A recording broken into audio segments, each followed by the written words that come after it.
సంవత్సరాలైంది, ఇప్పటికీ కూడా చెరగకుండా ఉంది.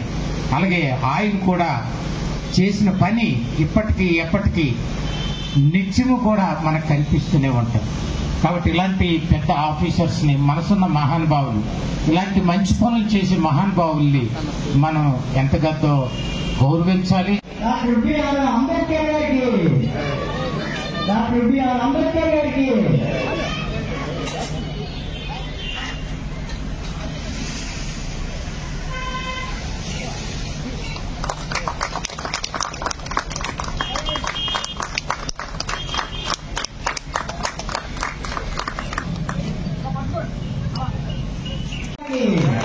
జై భారత్ మాతాకి.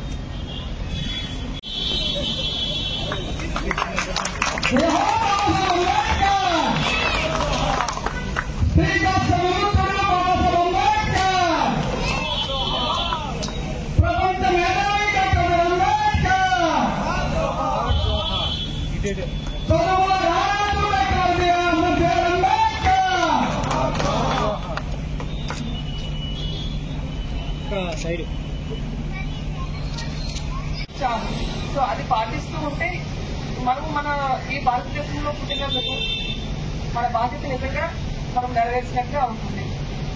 కాబట్టి ఈరోజు వారి యొక్క విగ్రహాన్ని ఎలా అయితే ఆవిష్కరించుకున్నామో వారు చూపించిన విలువల్ని కూడా మనలో పెంపొందించుకుంటూ సరైన మార్గంలో మనం నడవడము కూడా చేయాలి అని ఈ వేదిక సాక్షిగా మనం ఇంకొకసారి వారిని స్మరించుకుంటూ ఈ అవకాశం నాకు కల్పించినందుకు విశ్వతరపు కమిషనర్ వెంకయ్య గారికి, వారి సిబ్బందికి ధన్యవాదాలు తెలియజేసుకుంటున్నాను.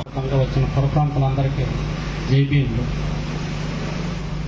ప్రస్తుతం ఇప్పుడు ఈ టోటల్ కార్యక్రమంలో అందరు వక్తలు చదివిన దానిలో నేను రిపీట్ చేయదలుచుకోలేదు. శిలాఫలకంలో ఉండే పేర్ల గురించి కొద్దిగా ఎక్స్ప్లెయిన్ చేద్దామని నా ప్రయత్నం. Founding father of modern India అన్న శిలాఫలకంలో తెలుగులో ఉంది ఆధునిక భారతదేశ పితామహుడు అని. అది లండన్ స్కూల్ ఆఫ్ ఎకనామిక్స్ లో అతని విగ్రహాన్ని ఆవిష్కరించి ఆ శిలాఫలకం మీద ఉన్నదాన్ని తీసుకొచ్చింది. ఇది rarest of the rare titles అనమాట. ఎక్కడ మనం ఎన్ని విగ్రహాలు చూసినా ఈ టైటిల్స్ లేవు. Founding father of modern India, crusader of social justice.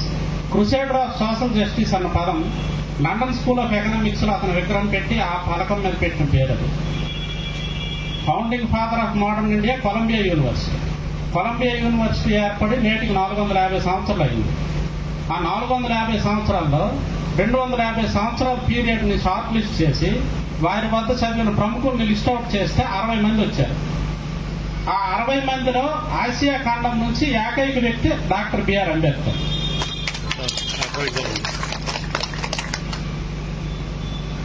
అంటే అక్కడేం అంటే దానికి ఒక